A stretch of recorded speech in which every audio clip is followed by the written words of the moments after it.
ও দোস্ত, মন খারাপ কেন? কি হয়েছে? দোস্ত, আমি একটা জিনিসের উত্তর পাচ্ছি না। দোস্ত, তাহলে এটা কোন প্রশ্নের উত্তর একটু বল দিনি শুনি। দোস্ত, এই গরু আর মানুষের এই পার্থক্য কি? দোস্ত, এই কথা তাহলে একটু বসি একটু বলি। বল দিনি। দোস্ত শোন, গরুর আর মানুষের ভিতরে পার্থক্য হইলো এই যে গরু চারটে পা আছে, দুইটা কান আছে, দুইটা নাক আছে, নাকের ভিতরে ছিদ্র আছে, শিং আছে, অনেক লোম আছে।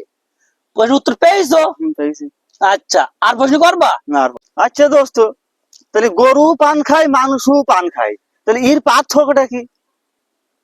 দোস্ত তাই এই ব্যাপার। আসলে শোন, গরু হচ্ছে ঘাস খাই জাউর কাটায়, মানুষ পান খেয়ে জাউর কাটায়।